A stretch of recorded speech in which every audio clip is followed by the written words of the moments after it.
जय हिंद दोस्तों, आप सभी का स्वागत है मेरे चैनल पे। तो दोस्तों, बिहार डीएलएड एंट्रेंस एग्ज़ाम को लेकर मैंने कई दिनों से है जो जीके जीएस का, हिंदी का, इंग्लिश का, साइंस का, सोशल साइंस का बहुत सारा टॉपिक करवाई थी। बट आज जो है ये हमारे चैनल पे जो है प्रीवियस ईयर क्वेश्चन जो 2024 में पूछा गया है उसका जो है आज मैं क्वेश्चन लेकर आई हूँ। साथ ही उसका सॉल्यूशन भी आप सबको करवाऊँगी। तो टोटल 28 क्वेश्चन है। ऐसा नहीं, वैसे तो होता है कि 25 क्वेश्चन मैथ में पूछा जाता है, बट ज़रूरी है ना, कभी कभी आपको एक दो क्वेश्चन बढ़ा दिया जाता है। तो इसीलिए इसमें 28 क्वेश्चन है 25 के जगह पे, जो 2024 में पूछा गया प्रीवियस ईयर क्वेश्चन है। तो हम सारे क्वेश्चन को देखेंगे और उसके साथ साथ उसका हम सॉल्यूशन भी देखेंगे। ओके, तो चलिए स्टार्ट करते हैं। और दोस्तों, पीडीएफ के लिए आप लोग मेरा टेलीग्राम चैनल जरूर ज्वाइन कर लीजिएगा, जिसका लिंक आपको जो है वीडियो के डिस्क्रिप्शन में मिल जाएगा। चैनल पे पहली बार है तो वीडियो को लाइक और चैनल को सब्सक्राइब जरूर कर लीजिएगा। तो चलिए स्टार्ट करते हैं। तो देखिए, हमारा सबसे पहला क्वेश्चन है कि रैखिक समीकरण x प्लस वाई का आलेख क्या होगा। तो सारा जो देखिए डीएलएड एंट्रेंस एग्जाम में जो 60% होता है वो 10th लेवल होता है और 40% जो होता है वो 12th लेवल होता है। तो 12th लेवल का क्वेश्चन इसमें कम ही मिलेगा, सारा 9th 10th का रहेगा।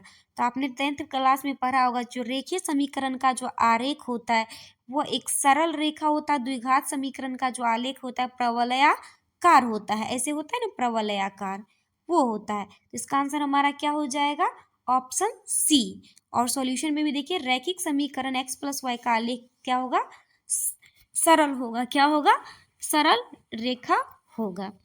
तो बढ़ते हैं नेक्स्ट क्वेश्चन की ओर। तो 57 नंबर क्वेश्चन देखिए, ये क्वेश्चन माध्यिका निकालने वाला है।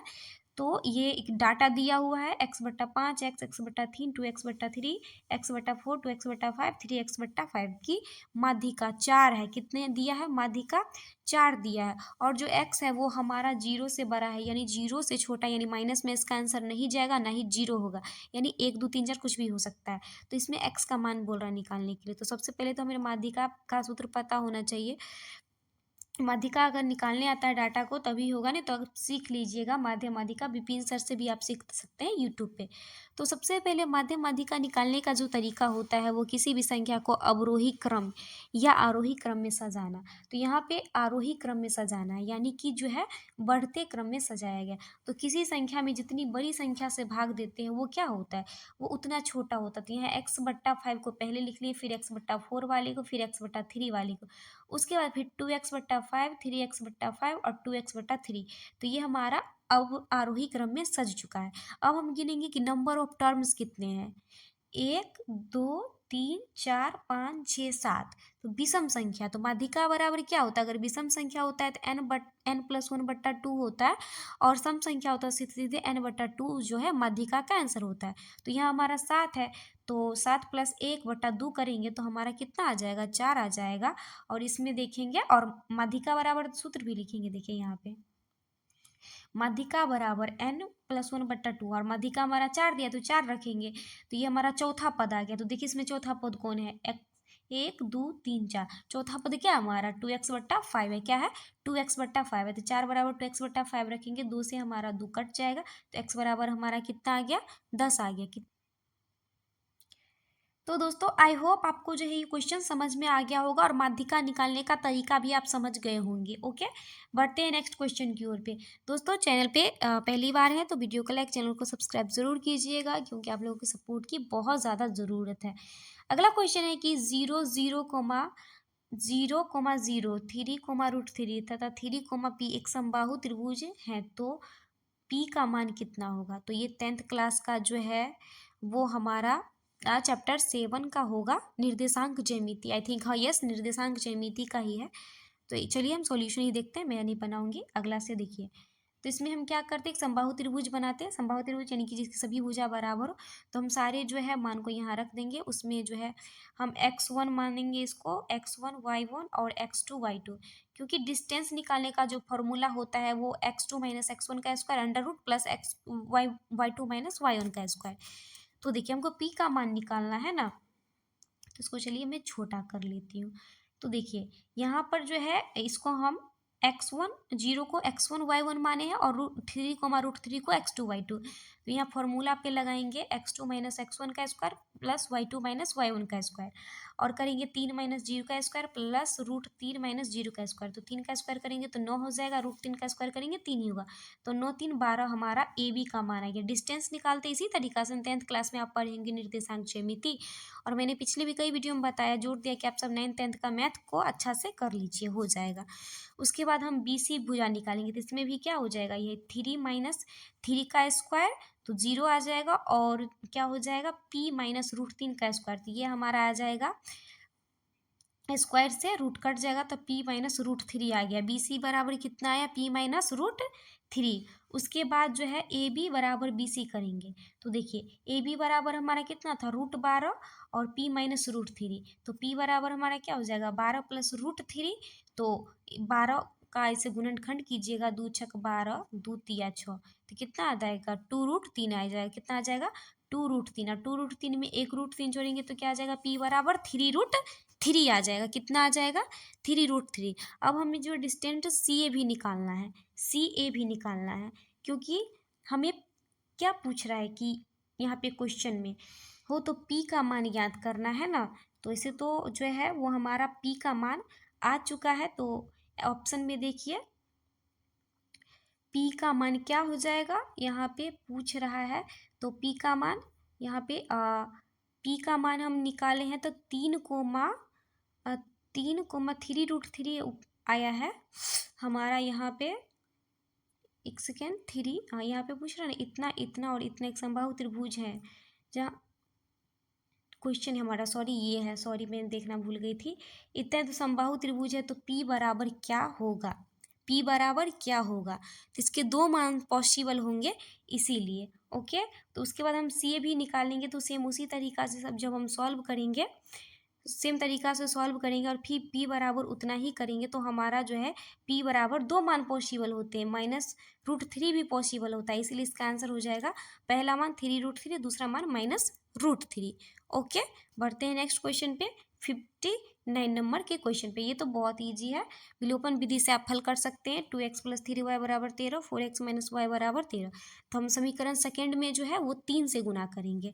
तो देखिए पहला समीकरण वैसा ही है, दूसरा समीकरण में क्या किया 3 से गुना किए हैं, तो ये और ये जो कट गया है वो 12 2 14, x बराबर 28 हो गया, तो x बराबर 2 आ गया। हमारा x का मान कितना आ गया 2। और देखिए चारों ऑप्शन में x का मान, इसी में सिर्फ देखिए चारों ऑप्शन में x का मान पहले जो होता है वो x का मान होता है और दूसरे नंबर पे y का मान होता है। और चारों ऑप्शन में पहला ऑप्शन में ही जो है वो a का मान 2 है, तो हमें y का मान नहीं निकालना पड़ेगा, इसी को हम आंसर टिक कर लेंगे। अगर कोई और ऑप्शन में 2 रहता तब y का मान निकालते। ओके, अगला क्वेश्चन है हमारा 60 नंबर की 10 टू अल्फा बराबर 3/4 हो तो धनात्मक मान हेतु 10 अल्फा का मान क्या होगा, यानी अल्फा यानी थीटा। थीटा आप समझ लिए जो कोण है, एंगल को दर्शाता है। तो देखिए मैंने आपको बताया था कि 10th क्लासेज 60% होते हैं, 12th क्लासेज जो 40% होते हैं। तो ये आपका 11th 12th के ट्रिगोनोमेट्री में आप 11th क्लास में जो अगर मैथ रखे होंगे साइंस से, तो आपको पता होगा कि 10 टू थीटा बराबर फॉर्मूला होता है 2 tan थीटा बटा 1 माइनस 10 स्क्वायर थीटा। तो 10 टू थीटा का हमने मतलब अल्फा बोलिए 10 टू अल्फा का हमने फॉर्मूला लगाया बराबर 3/4 किया है। ओके, चलिए अब इसी सूत्र पे जो है हम इसको तोड़ेंगे मरोड़ेंगे और देखेंगे कि आंसर क्या आता है, क्योंकि हमें यहाँ पे किसका मान चाहिए 10 अल्फा का चाहिए।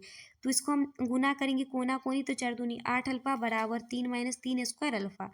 फिर 3 स्क्वायर अल्फा को इधर करेंगे तो प्लस में आ जाएगा, प्लस 8 अल्फा माइनस 3 बराबर 0। फिर 3 10 स्क्वायर अल्फा, इसको हम 8 अल्फा को लिख सकते हैं 9 10 अल्फा माइनस 10 अल्फा, तो 8 अल्फा हो जाएगा माइनस 3। तो ये हमारा आ जाएगा गुणनखंड पे। तो 3 10 अल्फा कॉमन लेंगे तो हमारा बचेगा 10 अल्फा प्लस 3, इसमें माइनस एक कॉमन लेंगे तो 10 अल्फा प्लस 3 बचेगा। तो गुणनखंड है तो एक ये दोनों जो बाहर में है, कोष्ठ के बाहर में, उसको एक जगह लिखेंगे तो 3 10 अल्फा माइनस 1 होगा, और कोष्ठ वाले दोनों सेम है तो एक जगह लिखेंगे। तो आपको पता होगा 10th क्लास में दोनों बराबर 0 रखेंगे तो एक आएगा 10 बराबर 10 अल्फा बराबर 1/3, और एक 10 अल्फा बराबर -3 आएगा। तो माइनस वाला आंसर हमारा नहीं होगा, प्लस बराबर हो जाएगा 10 अल्फा बराबर 1/3। अगला क्वेश्चन देखते हैं। तो दोस्तों पेशेंस के साथ देखिएगा, सारे क्वेश्चन जो है आपका प्रीवियस ईयर क्वेश्चन है, 2024 में पूछा गया हमारा। मैं लगता है कि क्वेश्चन ये हमारा कितना था, 60 था, हाँ 61 नंबर है। 61 नंबर क्वेश्चन है। पहले मैं आपको क्वेश्चन दिखाऊंगी फिर सॉल्यूशन। तो 61 नंबर क्वेश्चन है कि यदि एक समचतुर्भुज के विकर्ण इतना है और इतना है तो समचतुर्भुज का परिमाप क्या। तो क्षेत्रफल पूछता तो हो जाता 1 × D1 × D2, तो आसानी से निकाले थे। लेकिन हमें परिमाप पूछा है तो चतुर्भुज का परिमाप क्या होता है, 4 × भुजा होता है। तो हमें भुजा निकालना पड़ेगा। तो हमें विकर्ण दिया है 24 और 10, तो भुजा बराबर सूत्र होता है, समचतुर्भुज का भुजा बराबर सूत्र होता है 4 × अंडर रूट D1/D2 का स्क्वायर प्लस D2/2 का होल स्क्वायर। तो हमारा D1 कितना है, 24/2 करेंगे तो 12 का स्क्वायर 144 आ जाएगा। 10/2 करेंगे तो 5 का स्क्वायर 25, 169 होगा। और हमारा कितना आ जाएगा, तो 13। तो 13 को 4 से गुना करेंगे तो 52 आंसर आ जाएगा परिमाप। अगला क्वेश्चन है हमारा 5, 15 और 20 के लॉसो और मौसो का अनुपात कितना होगा। तो मैं यहाँ आपकी ट्रिक बता देती हूँ, 5, 15 और 20। तो वैसी संख्या जो तीनों संख्या सेम संख्या से कट जाएगी वो हमारा मौसो होगा। तो 5 × 5, ये 15 है, 5 × 15, 5 का 20, तो ये 5 हमारा मौसो हो जाएगा। वैसी संख्या जो एक संख्या जो तीनों कट जाए तो ये हमारा मौसो हो गया 5। लेकिन हमें पहले लॉसो का पूछ रहा है तो मौसो को बाद में रखेंगे। तो छोड़िए, लॉसो नहीं निकालना है। देखिए सेकेंड पहले बाद में मौसो पूछा, मौसो हमारा 5 है, किसी भी संख्या में 5 नहीं है, लास्ट में 1 में ही है, तो 3:2। और लॉसो मौसो तो आपको आता ही, इसको क्या ज़्यादा विशेष बताना। अगला क्वेश्चन है कि यूक्लिड ने विशिष्ट रूप से ज्यामिति से संबंधित कल्पनाओं को क्या कहा। तो यूक्लिड विभाजन प्रमेय का आप पढ़े होंगे 10th क्लास में, A = BQ + R होता है, उसी के जो NCERT के एग्जाम्पल का ये दिया है। तो यूक्लिड ने विशिष्ट रूप से ज्यामितीय संबंधित कल्पनाओं को जो वो क्या कहा है, तो वो अभिधारणा कहा है। तो option A is the correct answer हो जाएगा। ओके, अगला क्वेश्चन देखते हैं। हमारा 64 नंबर क्वेश्चन है कि निम्न में से क्या निकालने के लिए संचयी बारंबारता सारणी की आवश्यकता है। तो संचयी बारंबारता हम किस चीज़ के लिए निकालते हैं, ऑब्वियसली जो है माध्यिका बनाते हैं तो CF निकालते हैं, यानी कॉमन फ्रीक्वेंसी, यानी कि संचयी बारंबारता। ओके, ये सब तो डायरेक्ट कॉन्सेप्ट से है, थ्योरी से है। अगला क्वेश्चन है कि त्रिज्या 10.5 सेंटीमीटर और त्रिज्यखंड इतना है का त्रिज्यखंड का परिमाप क्या हो। तो अगर त्रिज्यखंड का क्षेत्रफल पूछता तो πr² θ/360 होता है, लेकिन हमें त्रिज्यखंड का परिमाप पूछ रहा है। फॉर्मूला याद रखना पड़ेगा, मैंने पिछले भी वीडियो में बताया था, जिसमें बताया था कैसे तैयारी करें ताकि गवर्नमेंट कॉलेज मिल जाए, क्योंकि मैं भी कर रही हूँ डीएलएड अभी, इसीलिए। तो उसमें आपको बताया था कि फॉर्मूला सारा याद रखिए, 10th क्लास 9th क्लास का सारा। तो त्रिज्यखंड का परिमाप होगा 2r + θ/360 × 2πr।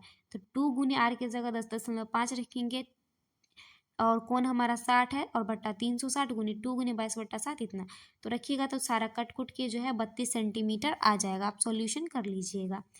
उसके बाद क्वेश्चन है बिंदु इतना और इतना किस पाद में होगा, यानी कि चतुर्थांश। तो देखिए ये होता है हमारा प्रथम चतुर्थांश, प्लस प्लस होता है। ओके, ये हमारा द्वितीय होता है माइनस कोमा प्लस, तृतीय होता है माइनस कोमा माइनस, चतुर्थ होता है प्लस माइनस, और जो पहला होता है वो x होता है, दूसरा होता है वो y का मान होता है। तो प्लस माइनस पूछ रहा है तो हमारा आ जाएगा चतुर्थ पाद में, option D is the correct answer हो जाएगा। ओके, अगला क्वेश्चन देखते हैं। 67 नंबर क्वेश्चन है कि 3 10 10 डिग्री प्लस √3 10 20 डिग्री प्लस 10 10 × 10 20 का मान ज्ञात करना है। हमें इसका मान ज्ञात करना है, तो चलिए देखते हैं क्वेश्चन में। तो हम क्वेश्चन उतार लेंगे यहाँ पे, और देखिए यहाँ पे √3 जो है वो कॉमन लेंगे, तो 10 10 और 10 20 हो जाएगा, प्लस 10 10 × 10 20। तो फिर यहाँ पे क्लास 11th का फॉर्मूला लगा है 10a + 10b का। फॉर्मूला होता है, ये मेन फॉर्मूला है 10a + 10b बटा 1 - 10a × 10b। इसको जो है फिर मल्टीप्लाई किया गया है, क्रॉस मल्टीप्लिकेशन किए हैं, तो हमारा हो गया है 10a, ये वाला जो इधर आ गया 10a + 10b बराबर 10a + b इंटू, ये गुना हुआ है ना, कोना कोनी गुना किए हैं। उसके बाद देखिए √3 10 इंटू 10 + 20, यानी कि जो ए बी जो है ना, ये फॉर्मूला लगाए हैं ना, और यहाँ पे देखिए √3 तो हमारा एक्स्ट्रा है ही, और इसमें हमारा 10a + 10b यानी कि 10 को कॉमन ले लेंगे तो हमारा क्या बचेगा, 10 + 20 बचेगा ना। तो यानी कि 10 हमारा a हो गया और 20 हमारा b हो गया। तो √3 तो वो एक्स्ट्रा है, और हमारा 10a + b यानी 10 + 20 × 10, 10 × 20 हम बस फॉर्मूला पे लगा देंगे। उसके बाद देखिए √10 30 हो गया, और √10 30 का मान कितना होता है, 1/3, और ये कट गया, और देखिए ये और ये दोनों कट गया, सेम टू सेम था, तो बचा 1। ओके, एक बचा, तो इसका आंसर हमारा कितना हो जाएगा, 1 हो जाएगा। कितना हो जाएगा, 1 हो जाएगा। ओके, अगला क्वेश्चन देखते हैं 68 नंबर। 3 tan थीटा बराबर 2 sin थीटा है, तो sin square theta minus cos square theta का मान कितना होगा। तो देखिए चलिए सॉल्व करते हैं। इसका बाकी ऑप्शन ही गलत दिया हुआ है, इसलिए यहाँ पे स्टार लगा है। तो 3 tan थीटा को हम लिख सकते हैं sin थीटा बटा cos थीटा, अगर फॉर्मूला आपको आता है, बराबर 2 sin थीटा। तो sin थीटा से हमारा sin थीटा कट जाएगा, तो √3 बटा cos थीटा बराबर 2 होगा। तो हम cos थीटा बराबर लिख सकते हैं √3 बटा 2। ओके, तो अब हम जो है वो क्वेश्चन में मान रखे। क्वेश्चन क्या था, sin square theta minus cos square theta. तो sin थीटा बराबर, यहाँ देखिए, यहाँ है ना, cos थीटा बराबर cos 30 डिग्री लिख सकते हैं इधर। ये देखिए, ये cos 30 डिग्री का मान होता है √3/2। तो हमारा थीटा बराबर कितना आ गया, 30 डिग्री। तो sin 30 डिग्री का मान 1/2 का स्क्वायर, और यहाँ cos 30 डिग्री है, तो cos 30 डिग्री का मान √3/2 होता है, उसका स्क्वायर करेंगे। तो हमारा सॉल्व होकर कितना आएगा, सॉल्व जब करेंगे तो ये हमारा आएगा -1/2, जो कि ऑप्शन में नहीं दिया। तो इसका आंसर उस शिफ्ट के सारे बच्चे को मिला होगा, चाहे वो बनाए होंगे या नहीं बनाए होंगे। अगला क्वेश्चन है कि यदि एक आयत के प्रत्येक आयाम यानी कि भुजा 100% से वृद्धि की जाती है, तो क्षेत्रफल में क्या वृद्धि होगा। तो आप परसेंटेज जब पढ़ेंगे तो एक सक्सेसिव मेथड होता है, a+b इंटू ab/100। वहीं इसको XY में दर्शाया गया है, x+y इंटू XY बटा 100। तो हमारा वृद्धि हो रहा है, तो यहाँ 100 + 100 + 100 गुण 100/100 होगा। तो ये हमारा हो जाएगा 200 + 100 300% आंसर हो जाएगा। परसेंटेज में आप पढ़ेंगे तो आपको पता चल जाएगा। अगला क्वेश्चन है कि यदि व्यंजक 4x - 3y का भुज प्रथम 5 प्राकृतिक संख्या का मान है, यानी x का जो मान है ना, प्रथम 5 प्राकृतिक संख्या का माध्य है। तो प्रथम 5 प्राकृतिक संख्या 1 से स्टार्ट होता है, तो 1 से लेके 5 माध्य होता है। तो 1 से लेके 5 तक हम देखेंगे तो माध्य निकालना है, तो कितना हो जाएगा, 5 हो जाएगा। और 5 में 1 जोड़ेंगे बटा 2 करेंगे तो हमारा कितना आएगा, 3। यानी x का मान हमारा कितना आ गया, 3। और ओके ओके, सॉरी माध्य बोला है ना, हाँ सही है, माध्य 3 आएगा। उसके बाद बोल रहा है कि कोटि प्रथम 5 पूर्ण संख्याओं का माध्यिका हो। क्या हो, माध्यिका हो। तो माध्यिका निकालने के लिए 0 1 2 3 4, तो ये 1 2 3 4 5 हो गया। तो 5 हो गया, तो फिर 5 + 1/2 करेंगे तो हमारा कितना आ जाएगा, 6। यहाँ पे कुछ गलती हो, 6/2 करेंगे तो हमारा 4 ना आएगा। यहाँ माध्यिका, तो 5 + 1/2, तो 6/2 करेंगे तो हमारा 3 आ जाएगा। कितना आ जाएगा, 3 आ जाएगा। y का मान तो 3 आएगा यहाँ पे, तो यहाँ आएगा 3, 3 तिया 9 माइनस 4 तिया 12, 4 तिया 12 माइनस 3 तिया 9। इसका तो 6 आंसर गलत दिया, मुझे लगता है क्वेश्चन में कुछ गड़बड़ी है। अगर माध्य, यहाँ माध्य जो है वो प्राकृतिक संख्या का 1 + 2 + 3 + 4 + 5 करेंगे तो कितना होगा हमारा, 5 4 9, 9 1 10, 10 2 12, 15, 15/2 हो जाएगा। यही ना माध्य होगा हमारा, ये ना होगा 1 + 2 + 3 + 4 + 5। या तो हमको लगता है क्वेश्चन में कुछ टाइपिंग मिस्टेक है। तो ये हमारा हो जाएगा 10, 15 हो जाएगा। 15/2 करेंगे तो ये हमारा सारे 7 आएगा, ये होगा।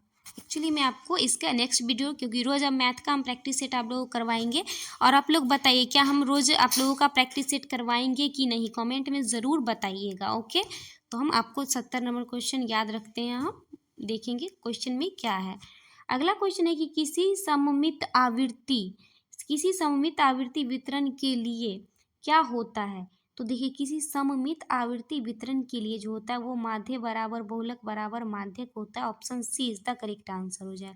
और आप कॉन्सेप्ट समझ लीजिए कि देखिए सकारात्मक रूप से तिरछी आवृत्ति वितरण के लिए माध्य सबसे बड़ा, उसके बाद माध्यिका और सबसे छोटा बहुलक। और वहीं नकारात्मक के लिए पूछेगा तो इसका उल्टा कर देंगे, बहुलक सबसे बड़ा, उसके बाद माध्यिका और सबसे छोटा माध्य हो जाएगा।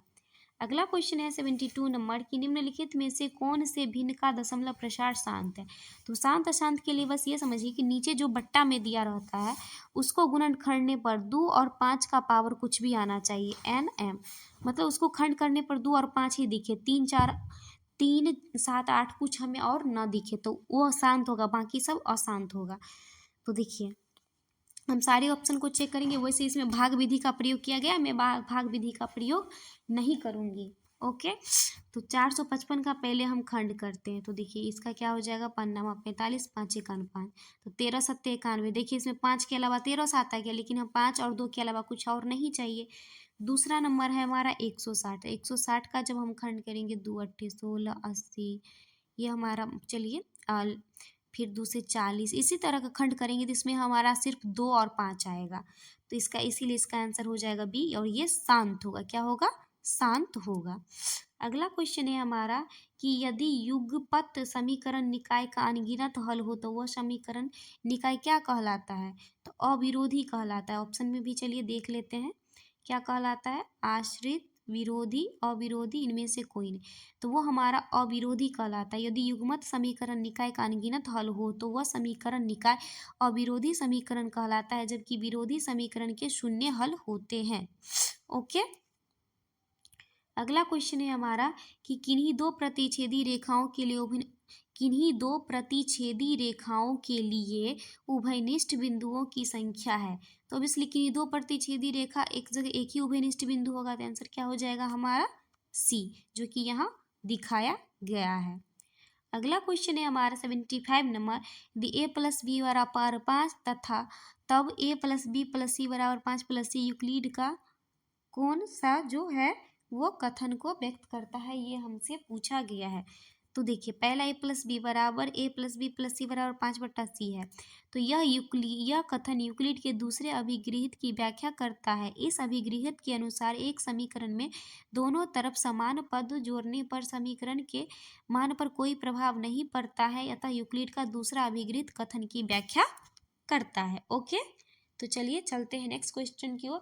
तो दोस्तों अभी तक अगर आप सेशन से जुड़े हुए हैं और वीडियो देख रहे हैं तो प्लीज़ चैनल को सब्सक्राइब ज़रूर कर लीजिएगा और ज़्यादा से ज़्यादा वीडियो को सपोर्ट कीजिए, क्योंकि डेली आप लोगों के जो है सेवा में हम हाजिर रहेंगे जब तक आपका एग्ज़ाम का पूरा प्रोसेस कंप्लीट ना हो जाए। अगला क्वेश्चन है कि बिंदु ए 3,4 बी इतना को मिलाने वाले रेखा ए बी के लिए निम्नलिखित में से कौन सत्य है, ये हमसे पूछ रहा है। ऑप्शन ए है ए बी लंब एक्स अक्ष। चलिए इसको सॉल्व करते हैं। इतना इतना को मिलाने वाली रेखाखंड, तो इसका डायरेक्ट फॉर्मूला होता है, देखिए मिलाने वाली रेखाखंड आप याद रख लीजिएगा, ये फॉर्मूला होता है। इस पे बैठाने के बाद जो है वो हमारा x बराबर 0 आता है। इसका मतलब क्या होता है, ए बी जो है वो x के समानांतर अक्ष है और ए बी जो है वो y पर लंब है। तो हमारा आंसर क्या हो जाएगा, बी नंबर। क्या हो जाएगा, बी नंबर। ओके, अगला क्वेश्चन देखते हैं 77। एक समचतुर्भुज का क्षेत्रफल इतना हो और एक विकर्ण, तो ये तो सिंपल है। एक क्षेत्रफल बराबर क्या होता है 1/2 d1 इंटू d2 बराबर 240। तो क्या हो जाएगा हमारा क्षेत्रफल बराबर कितना रखेंगे 240, 1/2 गुने 16 गुने, तो इसको उधर ले जाएंगे, 2 से काटेंगे 8, ये भट्टा में जाएगा, 8 3 24, तो हमारा क्या आ जाएगा 30 सेंटीमीटर। अगला क्वेश्चन है हमारा 78। नीचे दी गई आकृति में त्रिभुज बी डी ई के सभी कोणों को ज्ञात करना है। सभी कोणों को ही ज्ञात करना है, तीनों कोण को ज्ञात करना है। चलिए मैं इसको छोटा सा कर लेती हूँ ताकि आप अच्छे से समझ सकें। तो देखिए त्रिभुज ए बी ई यानी कि जो बीच में रहता है एक्चुअली वो कोण मायने रखता है, बी बराबर है कोण बी डी ई के बराबर है। ये तीनों कोण एक दूसरे के क्या है,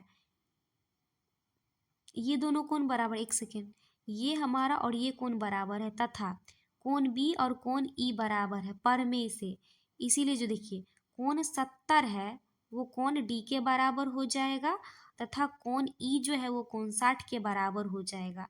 और कोण बी और तीनों कोण को जोड़ने पर जो होता है वो 180 डिग्री। यहाँ देखिए कोण ई बी डी बराबर क्या होगा, 180 माइनस करेंगे 70 प्लस 60 तो हमारा आ जाएगा 50 डिग्री। अतः त्रिभुज के तीनों कोण क्या हो जाएगा, 50, 60 और 70। ऑप्शन क्या हो जाएगा, 50, 60 और 70। Option B is the correct answer हो जाएगा। क्या हो जाएगा हमारा, B is the correct answer हो जाएगा। अगला क्वेश्चन देखते हैं कि निम्नांकित आकृति में यदि ए सी समानांतर क्यू आर है, क्या है, क्यू आर है, तो y का मान क्या होगा, ये हमसे पूछा जा रहा है। तो देखिए हम आपको सॉल्यूशन में दिखाते हैं कि देखिए त्रिभुज ए बी पी यानी कि ये कोण के बारे में बात हो रहा है, बराबर 180 डिग्री माइनस 120 सरल रेखा से तो हमारा आ जाएगा 60 डिग्री। और कोण ए बी पी किसके बारे में, तो भी बी के बारे में ही बात कर रहा है। ए सी समानांतर क्यू आर है, क्या है, ए सी समानांतर क्यू आर है, इसीलिए y बराबर भी हमारा क्या हो जाएगा, 60 डिग्री। ओके, 80 नंबर क्वेश्चन देखते हैं कि यदि a बराबर इतना, b बराबर इतना, c बराबर इतना तथा तो एलसीएम कितना होगा, एलसीएम इतना तो n बराबर होगा। तो देखिए सबसे पहले हम लिखते हैं ABC का एलसीएम पूछ रहा है, तो एलसीएम में सबसे बड़ा बड़ा लिखते हैं।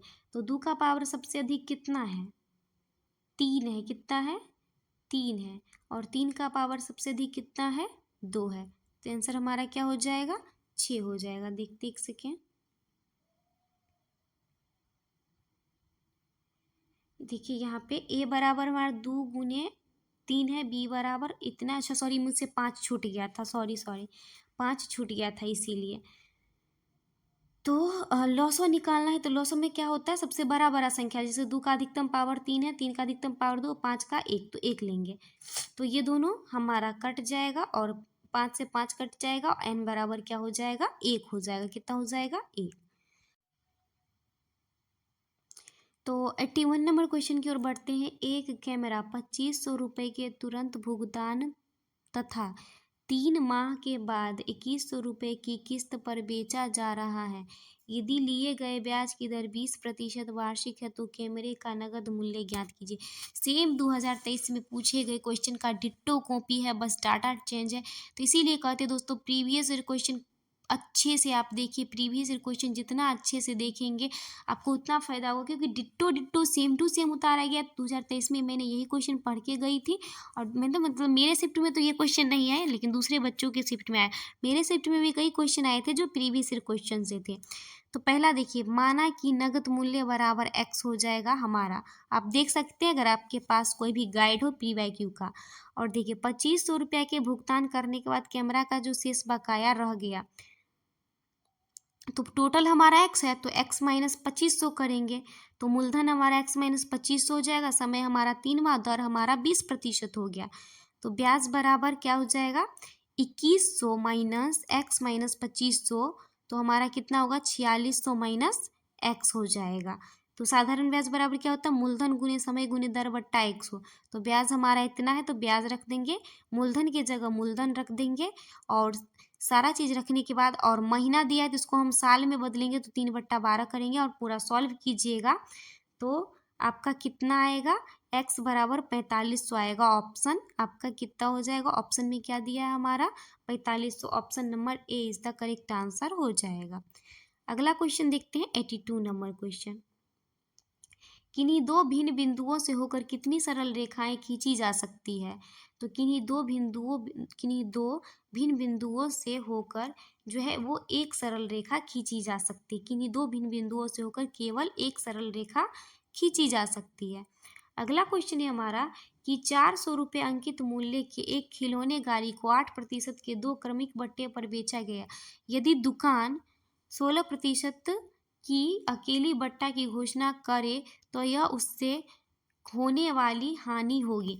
तो आपको डिस्काउंट अगर पढ़े होंगे तो अच्छा से ये आपको समझ में आ जाएगा। तो देखिए वस्तु कितना रुपए का था, अंकित मूल्य उस पे 400 का था। थोड़ा सा और छोटा कर लेते हैं ताकि सवाल हमें दिखे। तो 400 रुपये का था। तो सबसे पहले उसने 8% की छूट की, यानी 92/100। उसके बाद जो है 2 क्रमिक छूट किया। एक बार तो पहले उसने 8% का छूट दिया, फिर 8% का छूट दिया। तो इतना छूट करने के बाद हमें इतना में वो सामान मिला। और उसके बाद बोल रहा है अगर 400 पर वो सिर्फ 16% का छूट देता तो कितना होता। तो 336 आया। उसके बाद पूछ रहा है कि तो वह उससे होने वाली हानि कितनी होगी।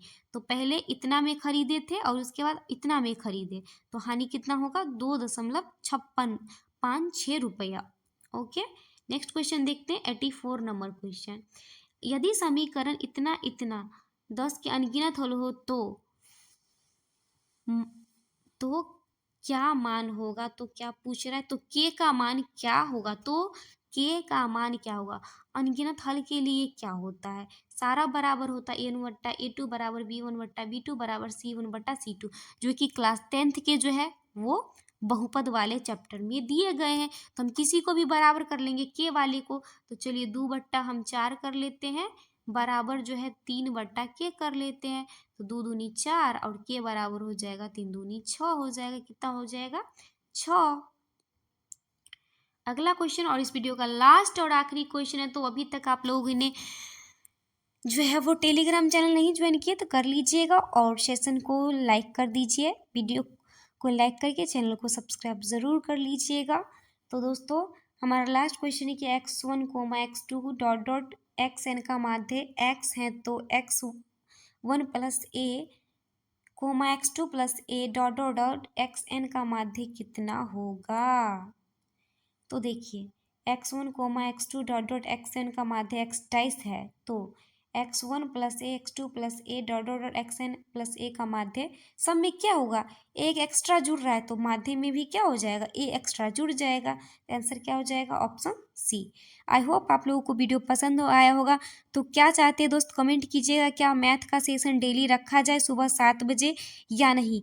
आप लोग जो कहेंगे मैं वही करूँगी, तो कमेंट में ज़रूर बताइएगा। And thanks for watching the full video.